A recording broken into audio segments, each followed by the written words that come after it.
Setelah memperkenalkan BMW R12, kali ini BMW Motorrad Indonesia meluncurkan BMW R1290. Nah, ini model terbarunya, harganya mulai dari 858 juta.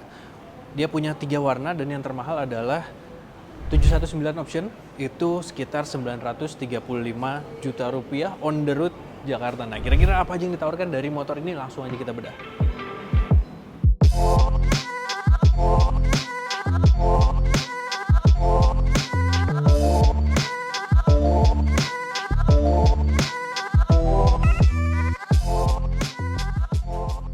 Oke, sekarang kita bahas dari segi desainnya dulu. Sebenarnya secara desain dia nggak banyak perbedaan kalau dibandingkan dengan R12, tapi di sini karena dia sebuah roadster, ada sejumlah ubahan seperti di bagian depannya nih, speedometernya sekarang dia kecil seperti ini. Nanti kita akan bahas ada apa aja di dalamnya. Lalu yang mencirikan sebagai sebuah R90 adalah di sini bentuk tangkinya. Ya memang kelihatan lebih kecil, tapi untuk kapasitas dia hanya berkurang sekitar 1 liter aja dibandingkan model sebelumnya. Lalu di belakang dia modelnya seperti ini. Sedikit berbeda dibandingkan dengan R12. Nah, kalau dilihat di bagian depan, sebenarnya lampu-lampunya sih masih mirip-mirip ya. Dia bulat, khas seperti R90 yang mengesankan sebagai sebuah model heritage dari BMW. Di sini ada DRL, lalu untuk lampunya dia di atas dan bawah. Kemudian lampu sennya dia ada di kiri dan kanan, dan dia tentunya sudah LED. Lalu yang di bagian belakang, nah ini yang berbeda. Lampunya dia menempel di sini. Kalau di R12 lampunya ada di bagian bawah yang menyatu dengan lampu sennya. Di sini dia terpisah, lampu rem ada di bagian sini dan lampu sennya sendiri. Oke, terus buat rangkanya sebenarnya dia basisnya tetap sama dengan R12, tapi dia punya subframe yang bisa dilepas jadi sesuai dengan keinginan dan juga kebutuhan Anda. Oke, lanjut ke bagian kaki. Di depan dia masih mirip dengan model sebelumnya, R90 sebelumnya. Di depan pakai suspensi upside down yang gede banget di sini, 45 mm, dan dia bisa disesuaikan untuk preloadnya lalu juga ribbonnya di bagian atas ini. Kemudian rodanya memakai ukuran 3,5 inci lebarnya di depan dan modelnya jari-jari. Kemudian pelek tadi dibalut dengan roda berukuran 120 per 70 ring 17. Nah, rodanya dipadu dengan rem cakram ganda di depan dengan diameter 310 mm yang dijepit kaliper dari Brembo, 4 piston monoblok radial. Jadi ada di bagian kiri dan kanannya. Lalu untuk suspensinya dia menggunakan Marzocchi. Beralih ke bagian belakang, dia suspensinya monoshock tunggal di bagian tengah, tapi kalau model sebelumnya dia suspensinya tegak, sekarang dia agak miring sedikit. Lalu dia juga bisa di setel. Terus di bagian belakang dia menggunakan pelek dengan lebar 5,50 inci, lalu dibalut dengan ban ukuran 180 per 55 ring 17. Nah, di belakang juga dia sudah menggunakan pelek jari-jari, tapi jangan salah, peleknya ini dia sudah tubeless. Nah, di sini bisa dilihat posisi jari-jarinya dia ada di bagian atasnya. Untuk sistem pengeremannya, dia menggunakan cakram 265 mm dijepit dengan floating kaliper 2 piston. Oke, lanjut ke bagian mesin. Ya, sebagai ciri khas sebagai R90, dia mesinnya masih boxer karena sesuai dengan namanya, R adalah mesin 2 silinder boxer dengan penggerak gardan di bagian sini. Nah, mesinnya berkapasitas 1170 cc dengan keluaran tenaga mencapai 109 daya kuda, lalu torsi hingga 115 Nm.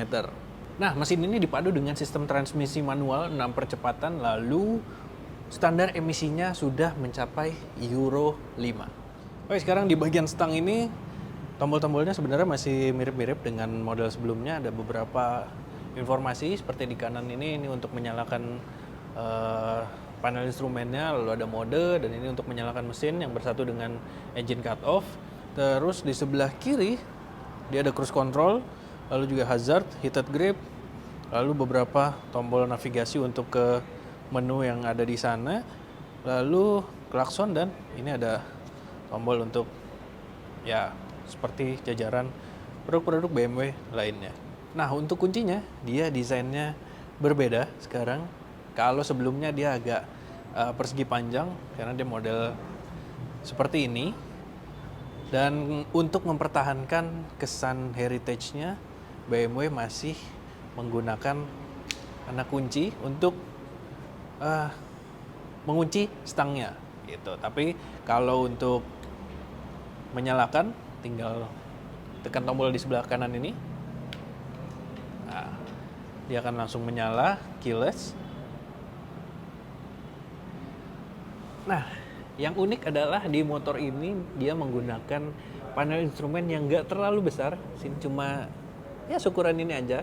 Tapi dia sudah dilengkapi dengan holder bawaan yang Anda bisa koneksikan dengan smartphone Anda dengan aplikasi BMW Motorrad. Jadi untuk navigasi segala macam itu sudah ada di handphone Anda. Jadi di sini cuma ada beberapa informasi aja kayak speedometer, lalu ada mode berkendara yang ya masih mirip-mirip sebenarnya. Ada road, dynamic, dan rain.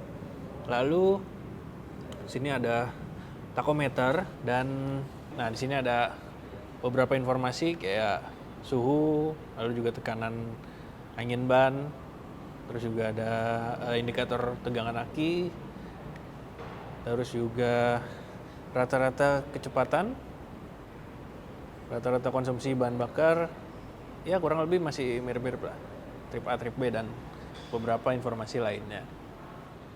Oke, sekarang bagaimana posisi berkendara dari BMW R1290 ini? Langsung aja kita dudukin. Dia tinggi joknya sekitar 795 mm, lalu tinggi saya 175 cm.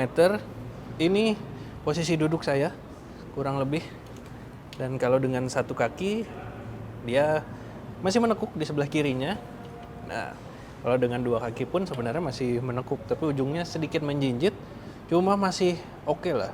Lalu tangkinya jadi lebih ramping sehingga ketika menjepitnya menjadi lebih enak gitu. Nah, tangkinya ini kapasitasnya 16 liter, lalu bobotnya sekitar 220 kg. Nah, ini posisi berkendaranya akan seperti ini. Oke Riders, itu dia tadi bagaimana impresi perdana kami terhadap BMW R1290 terbaru ini. Bagaimana menurut Anda dari desain yang ditawarkan antara R12 atau R1290, tergantung dari kebutuhan Anda dan selera Anda. Tentu kalau ingin yang masih mengesankan jajaran R90, R1290 ini bisa menjadi pilihan yang tepat. Lalu bagaimana dengan harganya serta fitur yang ditawarkan? Apakah sesuai? Silahkan tuliskan komentar Anda di kolom komentar di bawah ini. Jadi penasaran gimana rasanya mencoba motor ini? Mungkin di kesempatan berikutnya kita akan mencoba motornya. Sampai jumpa di video berikutnya.